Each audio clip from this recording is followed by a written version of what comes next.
आप जानते हैं कि देश किस तरह की परिस्थितियों से आज दो चार है और हर बात को हिंदू मुस्लिम के चश्मे से नहीं देखना चाहिए। देश बड़ा है और हिंदू मुस्लिम इस देश के नागरिक हैं। हम सब एक दूसरे का सम्मान करते हैं, एक दूसरे के साथ जीते हैं, एक दूसरे के साथ पर्व त्यौहार मनाते हैं। रही बात एक ख़ास तरह की मानसिकता की, तो सच्चाई ये है कि भारतीय जनता पार्टी एक ऐसी बीमारी से ग्रस्त है जिसको मुस्लिम फोबिया कहते हैं। और आज से नहीं, जब आरएसएस का जन्म हुआ था 100 साल पहले, तब से ये बीमारी लगी हुई है और इस बीमारी का इलाज जनता करती आई है। इसके बावजूद भी बीमारी ठीक नहीं हुई। इसलिए हर बात को हिंदू मुस्लिम के चश्मे से न देखिए। इसी चश्मे ने देश का विभाजन कराया था।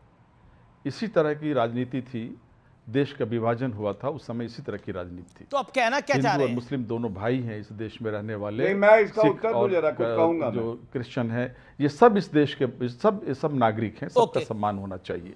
हिस्ट्री पढ़िए जा करके। मैं औरंगजेब पर अथॉरिटी नहीं हूँ, लेकिन जो सबसे बड़ा इतिहासकार जो अथॉरिटी है वो पंडित विशंभर नाथ पांडे, बहुत बड़े गांधीयाई फिलोसफर थे। उन्होंने किताब लिखी औरंगजेब पे और वो सारे शवाहिद, वो सारे एविडेंसेस उन्होंने उस किताब में दिए। अगर आप पढ़ना चाहते हैं तो उस किताब को पढ़िए। मैं इसके अलावा औरंगजेब पर कुछ नहीं कहना चाहता। आपको जो कहना है, जो करना है वो कीजिए, लेकिन मेरा सिर्फ एक अनुरोध ये है कि देश जो है, नया भारत जो है इस तरह के विवादों से नहीं बनेगा। नया भारत बनेगा जो हमारे अम्बेडकर, बाबा साहब अम्बेडकर के संविधान पर आधारित नया भारत बनेगा, गांधी के सपनों पर आधारित नया भारत बनेगा। गौरव, लेट गौरव make his point.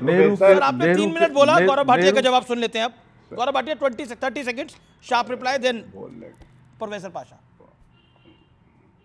Professor Anwar Pasha ji ने बहुत अच्छी बात कही और मुझे लगता है ये बहुत विद्वान हैं। इन्हीं को राष्ट्रीय अध्यक्ष पार्टी का बनाना चाहिए। पहली बार यादव परिवार के बाहर का कोई अध्यक्ष बनेगा, क्योंकि जो तेजस्वी यादव थे अमीश भाई, वो बेटी में कह रहे थे मैं बेटी सशक्तिकरण करूंगा, BET और E से इनकम, ये तेजस्वी यादव कह रहे थे। लेकिन जो बात इन्होंने कही हिंदू मुस्लिम के चश्मे से मत देखो, तो मैं ये मानता हूं आरजेडी ने आज मान लिया है यूनिफॉर्म सिविल कोड लागू होगा, आरजेडी समर्थन करेगी।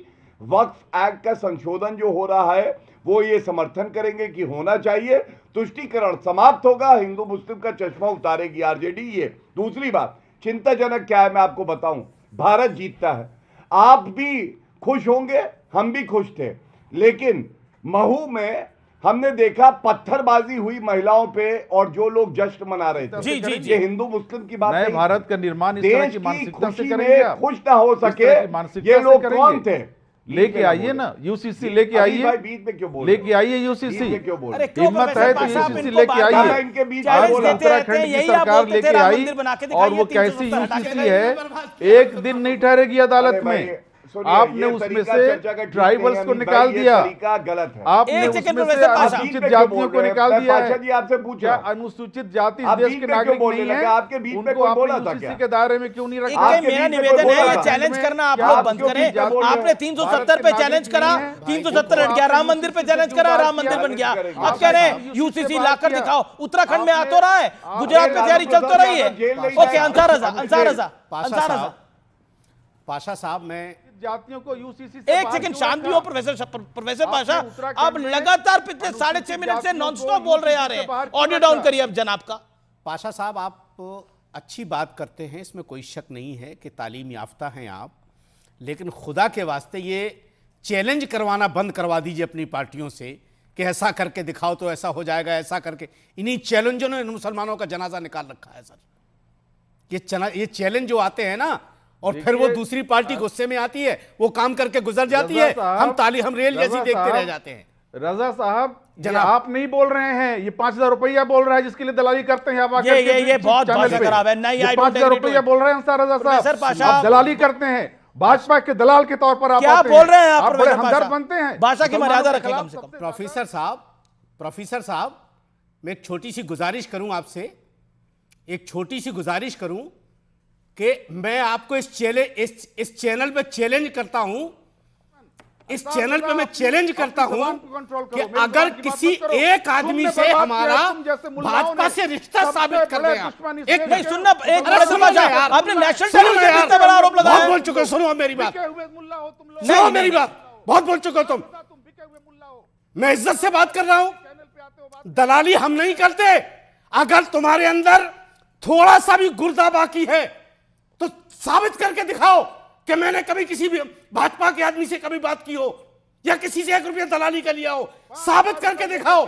और तुम्हारा हम साबित कर देंगे कि राज्यसभा की सीट के लिए कितने परेशान हो तुम। के लिए अपना ईमान बेचने आते हो। ईमान नहीं बेचते हम, करने वाला ईमान तुम लोगों ने बेच रखा है सेकुलर पार्टियों पे। तुम सबसे बड़े दुश्मन आज तुम्हारी दुखती रख पे हमने हाथ रख दिया कि चैलेंज मत करो, तो आज हम दलाल हो गए। 5,000 रुपए के लिए दलाली करते हो चैनल पे आकर। हमें साबित तो करो ना कि खाली बोल दोगे। मुझे पता है तुम 3,000 रुपए के लिए दलाली करते हो पुलिस स्टेशन में, सबसे बड़े दुश्मन पुलिस वालों को फोन करते हो 200 रुपए के लिए। मैं जानता हूँ, इस मुलजिम को छोड़ दो, 200 रुपए ले लिए, उस मुलजिम को छोड़ दो, 500 रुपए ले लिए।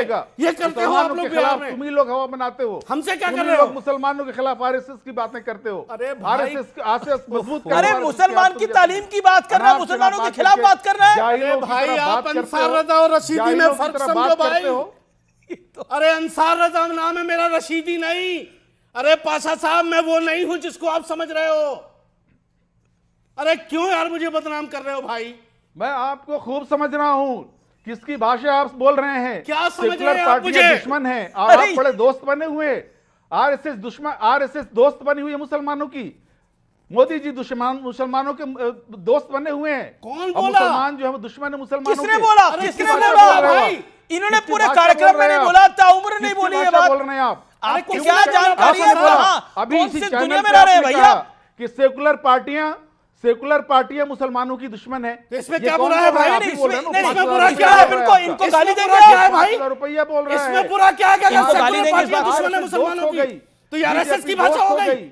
और आप मुसलमान नहीं, आप बताओ क्या दिया आपने मुझे? हो गई। क्या बिहार में दे दिए तेजस्वी यादव ने? सेकुलर पार्टियां, क्या दे दिया तेजस्वी सेकुलर यादव पार्टियों की वजह से आप जिंदा अखिलेश ने हैं। क्या दे दिया मुसलमानों सेकुलर को? पार्टियों की वजह से आप सांस ले क्या रहे हैं। फालतू की बात करते हो यार? सेकुलर टीवी पार्टियों पे की आकर वजह से के आप बैठ जिंदा हैं, करके सांस ले रहे हैं। 4 वोट हासिल करने सेकुलर के पार्टियों को लिए गाली किसने देना कहा बंद था? कीजिए।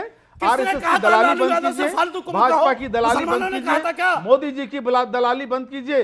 5,000 रुपए नहीं, आप पाशा साहब, पाशा साहब देखिए, मुझे लगता है विवेक पढ़े लिखे हो तो पढ़े लिखे जैसी बात करो। गाली देना बंद कीजिए। नहीं देखिए, मुझे लगता है कि